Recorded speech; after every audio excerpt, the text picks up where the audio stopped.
After what can only be described as a pretty horrific day at the office for us in the Champions League last season, even though FM24 did bail us out, we felt like we'd really missed out on some key coefficient points that were there for the taking.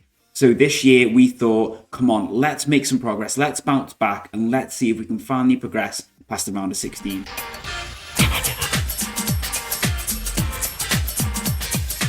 Yes, hello everybody, welcome to today's season review. We are in season 23, I think. Is it 23?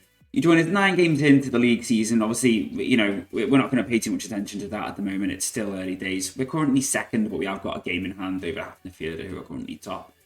Main thing really for today's episode is going to be catching up on all that beautiful European football, because we did finally make some progress this year. We've got so much money once again, absolute cash to burn, and we're still in a position where we don't really feel like we can spend it. Because there's no one out there willing to join us who is going to massively improve the team. And we will kick things off with transfers, but before we get into it in any great deal of detail, don't do us a massive favour and drop a like down below and leave a comment while you're there. I would maybe if you wait to comment until later on, or you can comment your dinner, what you've had for dinner. I don't mind. I'm happy with that. But yeah, we're going to touch on transfers because as you can see, so far, we're in June. The transfer window is due to open imminently, really. And I expect some more players will leave. But as you can see, we're currently on 80 million out and 23 million in for this season 2046. Some big players have left. But before we dig too deep into this summer's dealings, we just need to quickly touch back on a few deals that happened after saw you last time. So as we mentioned last time, Krzysztof Kolokovski was on the verge of making a move to Southampton, and that move did go through. 64 million package we got for him. I think they paid us something like 50 odd mil up front, 58 mil up front, and it's potentially going to cost them 64 million. In performance-related fees. And as you can see, he's sort of established himself as a bit of a starter there already. And Sergio Sousa did indeed finalise that move to Milan. If you remember, he was wanted by Benfica and Porto, but Milan were the team that offered us the same amount of money, but gave us a percentage of next sale. There was a very big sale in the shape of Paco Arenas to Real Madrid. Big match issues, consistency issues. Decent player. We've been retraining him to play that Regista for us. We'd signed him from Freiburg for, I think it was 53 million. 53 mil, and we sold him for 53. Well, I say 53 million. 43 and a half up front, but then we've got the add-ons to basically break even on that. As you can see, we never actually hit that 62 mil per package with Freiburg, so we basically just made our money straight back on him. There was a couple of other players who made loan moves permanent, or loan farm players who were struggling to get back out into the loan farm. So we just ended up cashing in on them and just selling them. But then Gunej Uygun, I can't remember, I'm not sure how you pronounce it. You may remember him. He'd been doing quite well for us. We'd retrained him to play in that Segundo Volante role / Regista role, and he was coming on really, really nicely. I think he was 20 when we sold him. And then basically right towards the end of the window, he kept getting unsettled by big clubs. And he was kicking up a massive fuss. We had players like, yo, you should let him leave. And we in the end, we decided that we couldn't really fight it any longer. 8.5 million cost us, and he went to Real Madrid for, well, we've got 45 mil out of that. So we can't really complain. He's a decent player, but to be fair, I felt like, he was probably never going to be someone who we were going to hang our hat on and turn into like the core part of our midfield. So it made sense to get a bit of money now for him before his value depreciated. And then in terms of ins, there were a couple of big ones after Soyu. Özcan Çakır came in from Trabzonspor for 25 million. An 18-year-old, strong foot, strong on both feet, can play right wing, left wing, perfect versatility for us. We'll be looking to train that passing up just so he can potentially be a bit more flexible in that advanced playmaker role. Consistency is good physically. The age of 18, hopefully got a really good future with us at the club.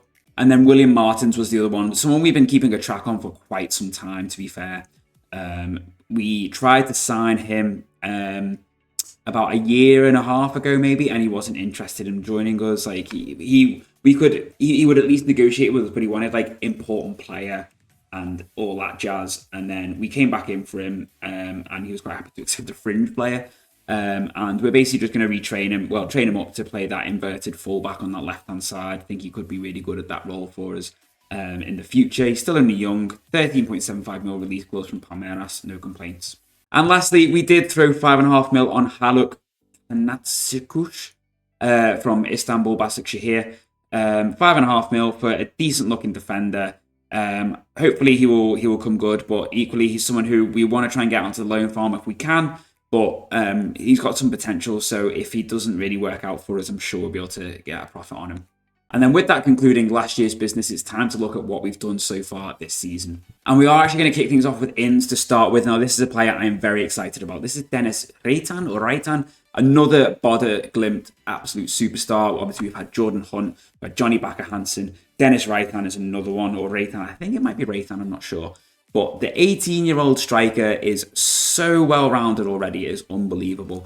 4.7 million for a player who's already 3-star current ability, potential 5-star ability. And as you can see, he's played a couple of games already and he is doing very, very well. He's obviously competing with Boger and Angel Hernandez, so not easy for him to get in straight away. He's having to be a squad player. But I think basically the plan will be this summer to probably cash in on either Hernandez or Gert. There is interest in both of them. I reckon it'll probably be Gert, to be honest with you. I feel like Hernandez is the more complete striker that we want. Gert has the traits of like dropping deep to get ball, which we've tried to train him out of, which helps a little bit with build-up play, because obviously we're very possession-based at the moment, or we're trying to play that way. But it does mean that unfortunately often end up quite deep when we're trying to attack forward. We've not got that focal point through the middle, which Hernandez gives us, and his numbers have kind of reflected that really. But Dennis Reitan, really happy with him. Probably, to be honest with you, he'll end up actually potentially being a complete forward because he is just a beast. Can't remember if I mentioned as well that we're bringing back Olafur Valsson. Played for us, well, as you can see, almost 10 years ago. And basically, I brought him back because he is interested in coaching. And you know what they say, new gen coach with, 15, attacking, technical, etc. Great determination. No, thank you. But, it's kind of like the Drake meme, but ex-professional, played at the club. Kind of goes Drake / Vince McMahon meme here, really. Played for your club, ex-professional, into coaching. Give me that guy over the new gen coach who I've never heard of before, who I've got no attachment to, who looks a beast. I want to do a Harry Redknapp and get the gang back together.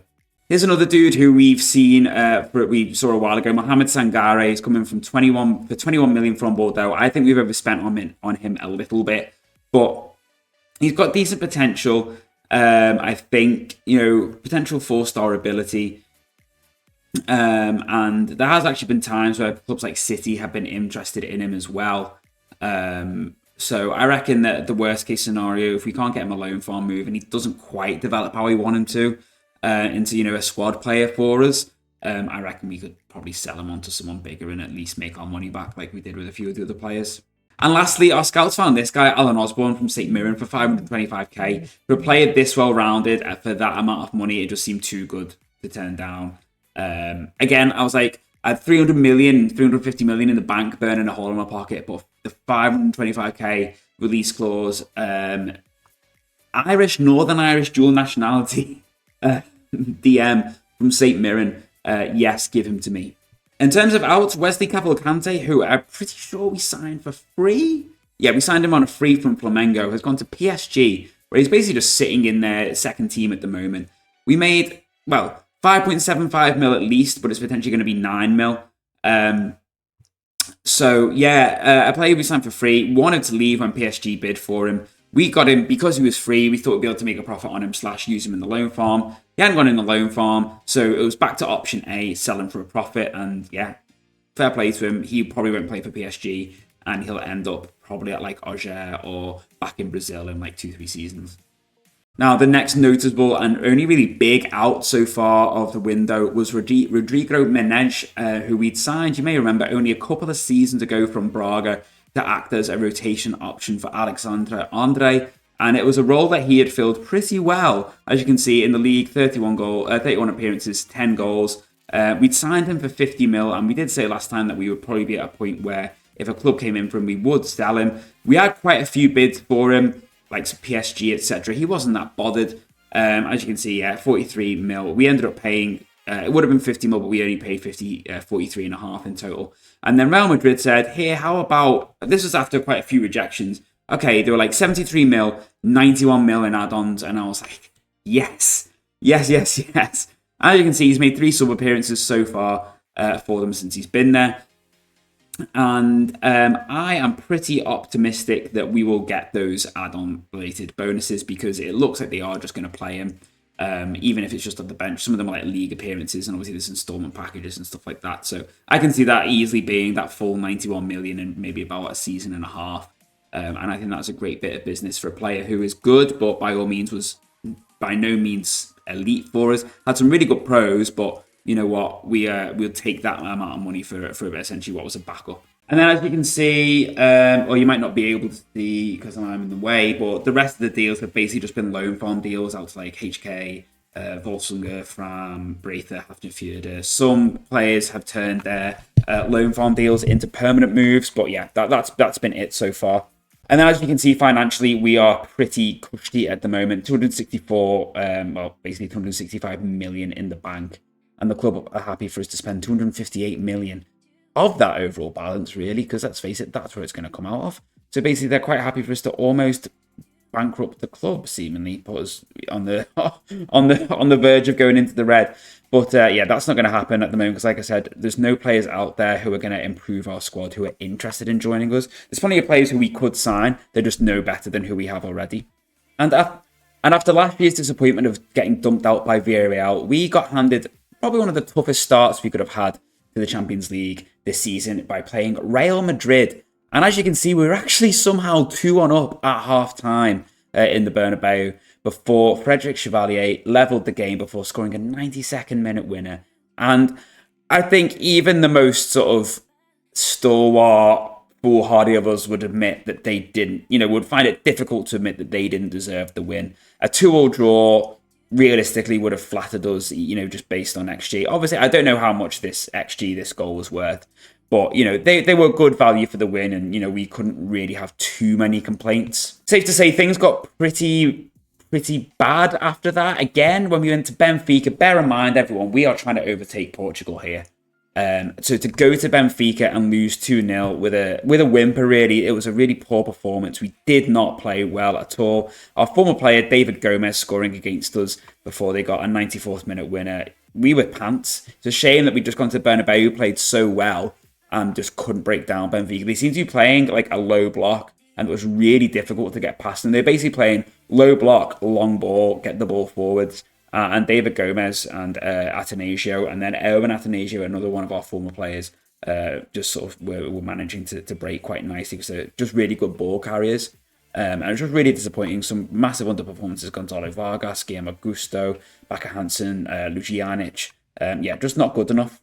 Thankfully, we go up against Leipzig, and our record against German teams generally is pretty good, even though they did make it very, very nervous for us with that 93rd minute consolation goal. Carlos Ribeiro had actually pulled on back for them as well. Actually, no, he'd put them in the lead. Sorry, he'd actually put them in the lead before we then ran riot in the second half to race into a 4-2. Well, I'll say race. Shoot into a 3-2 lead after the 51st minute before getting that 88th minute goal to really sort of put the tide to bed. Even though they did get that 93rd minute goal, there just was never really enough time for them to get a fourth. So, yeah, first win, great to see.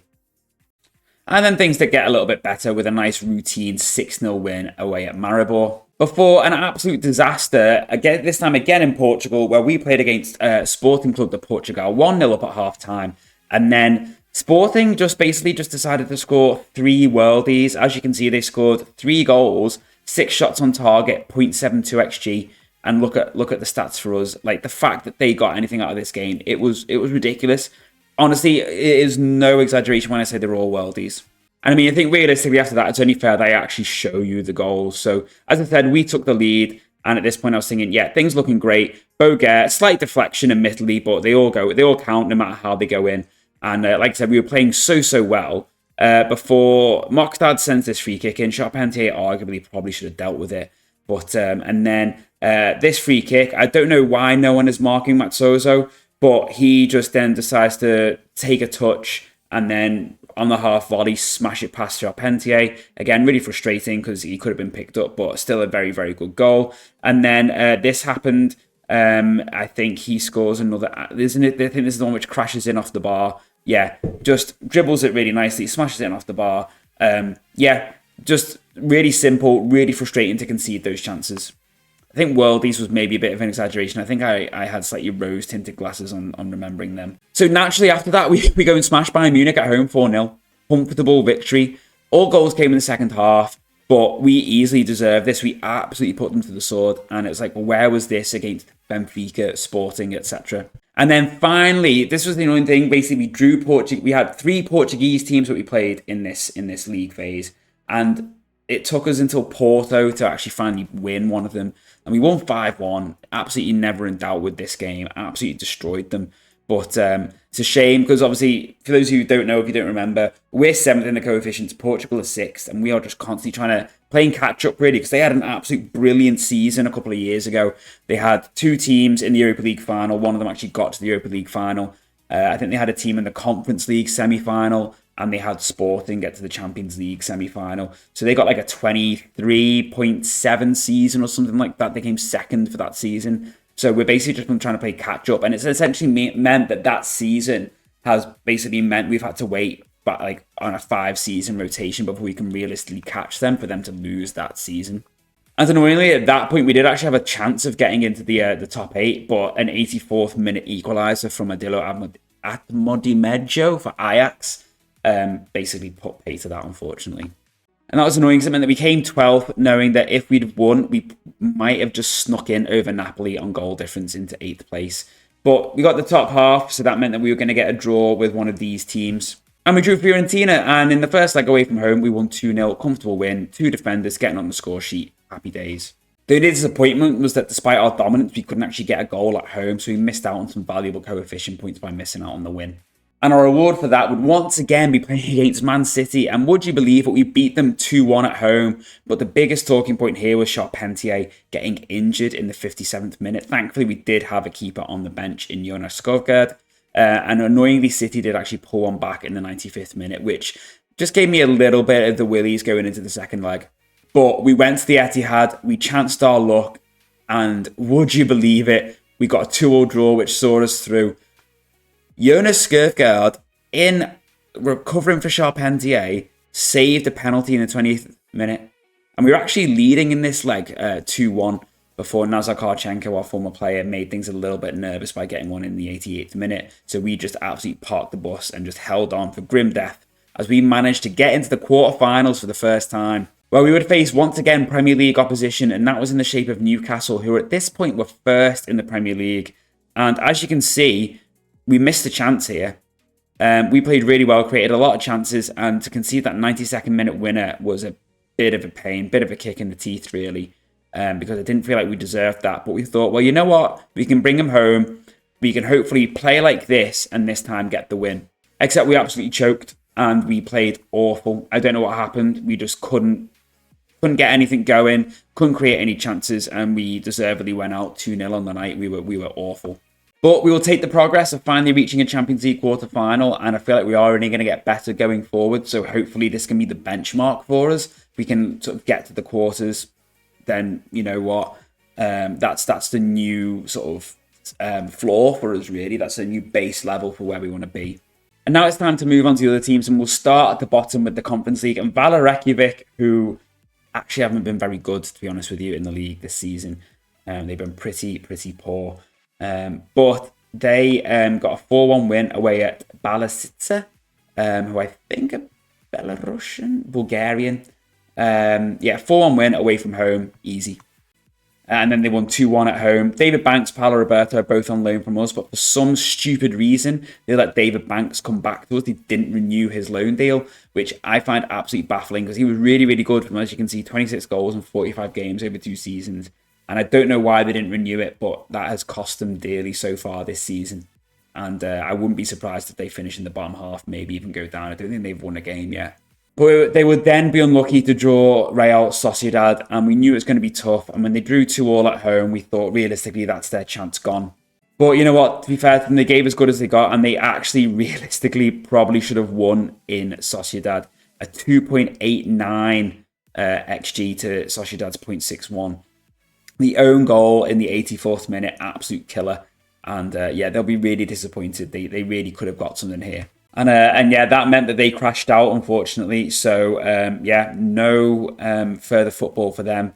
They did, I think, finish 6th, so they're not even in Europe next year. That'll be going to Keflavik, who came in 5th. But as I said, I don't actually think they've won a game this year. Oh, sorry, they have won 2 games in the league this year, but they've lost the rest. 3 games, I take it back. Sorry, Vala.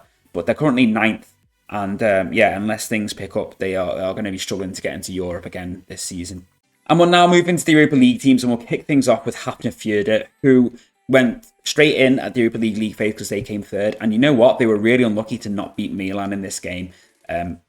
Arguably, realistically, should have got the win. And they'd have been even more frustrated they only managed a 2-2 draw against TSC of Serbia, a game that and I'm sure they were targeting a win from. And at this point, they were just 1 point FC when they drew 3-3 with Hertha in Germany. A bit more of an even game. I mean, Hertha absolutely dominated possession-wise. But yeah, disappointing that from 3 very winnable games, I would say, if not on, cross between paper and on the base of the match flow, like they should have beat Milan. They really should have beaten TSC. Maybe a draw here was a fair result. But yeah, to only be on 3 points out of those 3 games when they really should have got more was really disappointing and a little bit concerning. So, I mean, you can imagine how frustrated I was when they then drew with AEK Athens again after absolutely dominating them. 2.5 XG basically to 5, and they didn't manage to get anything out of it apart from a point. Again, another point. And then they went and lost 3-1 to Lyon. And at this point, I'm thinking they're not going to get out of here. Like they got to the final last year, and I'm thinking they're going to be lucky to do anything this year. And they finally got their first win when they beat Legia Warsaw 3-1 away. Before once again letting a perfectly good performance go to waste. Admittedly, XG was a little bit tight, but to draw 2-2 against Portuguese French in a game which they really should have got something out of. Look at that, 19 shots to 4. Awful that they didn't win this game. And at this point, I'm thinking, you bunch of chances. And then they lost to Udinese. And I think, realistically, at this point, they were lucky. Really, really lucky. Because they did sneak through, but they came in the bottom half. And frustratingly, they drew HK, the other Icelandic team, who, as you will now realise, also got through in the top half of that 8th to 24th place run.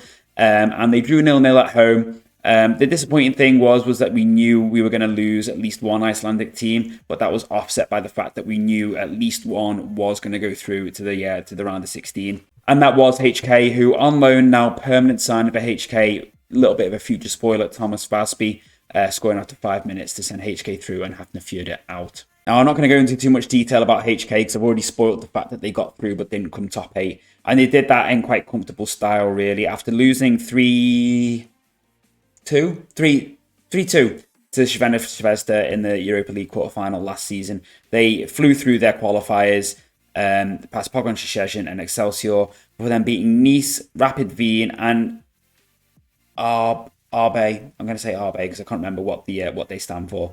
And then Zagreb to have 12 points from their first 4 games. They then drew against Crvena Zvezda, drew against Anderlecht, which I was really frustrated by. I think they should have really been winning both of those games. And then they lost to Wolves and lost to Sunderland. Yes, that's right. Sunderland are a consistent European team now, for in this simulation at least. And then, as you can see, they then lost to Lyon in the round of 16. It was really frustrating, this actually, because I'm pretty sure this game, 91st minute goal for Lyon in Iceland really made things difficult. And they just weren't able to sort of keep Lyon out when it went back to France. And because I'm just going to keep things a little bit condensed here, just because there are quite a few games to get through for Breither. They beat Çorum 2-1 on aggregate. A 0-0 draw at home, I believe it was, before then going to Turkey and getting a 2-1 win. But I think rather fortuitously, really, because I don't think they're quite good enough to compete regularly in the Champions League, yet they lost 4-3 to Freiburg over 2 legs, which saw them drop into the Europa League, and they lost. I wish they drew. They lost 2-1 to Lyon. This time, Lyon once again getting a late goal, and they were a bit lucky, really, I think, to get something out of this game. XG-wise, a bit more in their favour, but, the shots were quite even. Breither aren't, possession, Breither don't care about possession. They just put it in the net. Marakishki got a very late equaliser, but unfortunately Lyon then smashed one in straight after that. And they also played Anderlecht, and they also drew 1-1. Again, realistically, probably should have actually won this game. A 96-minute equaliser for Anderlecht, and these teams were just costing us coefficient points here. Thankfully, Breither did do their job, and they did beat Ferenc. Not looking at anyone in particular, but they got a 1-0 win against Portuguese opposition, which was huge. Before they then also played Sunderland, and they drew 1-1 this time, unlike HK. And yeah, good result, really. But unlike HK, they were not able to get a result against Nice, and they were comfortably battered in France. A draw again for TSC against Icelandic opposition, and the shocking fact is that Breither didn't even manage a single shot on target in this game. But they would finally wake up with a 5-0 win against Danish opposition RB. We're going to stick with that. And they smashed past like Athens 3-0, not letting the Greek side get a single shot on target either. All 3 goals flying in the first half. And they would play Zagreb, and they would lose 1-0 away from home in Croatia. Yeah, despite winning at home, they would lose 5-6 on penalties, and that would see them crash out. So realistically, at this point, we only had 2 teams going into the round of 16, us and HK. And obviously, we know how that ended, and that means that so far for this season, well, we finished on a 12.3. So, oh no, we didn't. Sorry, we finished on, I'm looking at Netherlands. We finished on a 14.9, which was a slight improvement on last season that we lost. But we are going to lose, about 3.6 points on Portugal going into this season. So we're going to really need to try and make that up. But this is going to be the big swing. Basically an 8-point swing in our favour going into the 48 season. 48, 49 season. Basically, whenever we lose this season. So yeah, 48, 49 season when we lose this, that's going to be massive. Hopefully we're going to be able to slingshot above them if we can kind of keep in touch with them between now and then. Before I leave you, I'm just going to show you a player that we have got joining us, and that is Giovanni Gerritsen. He's a player we've encountered over the years playing for Feyenoord. He's actually scored against us a couple of times, I think. We're signing him for free. He's a free signing, end the contract. Work rate's not great, but obviously you can't see the full scout report because we've not scouted. Well, obviously we've lost some data on him since we signed him, but he's fantastic.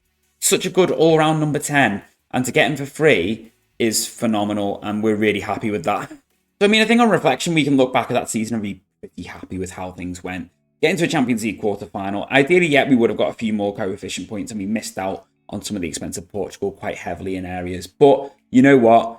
You can't have it all your own way, can you, sometimes? And you've just got to take what you can. And we've made some progress. We gained points from what we were on the season we were losing. We got to a Champions League quarter-final for the first time in the save and the club's history. And yeah, we just got to keep pushing really and hope that next season can be just as profitable, just as good as we go into that big season where Portugal are losing that massive 23-point season. Hopefully, we can use that to our advantage and fly above them. Thank you so much for watching, everyone. I hope you have enjoyed it. Yeah, let me know what you think in the comments, and I will see you all on the next one. Thank you. Bye for now.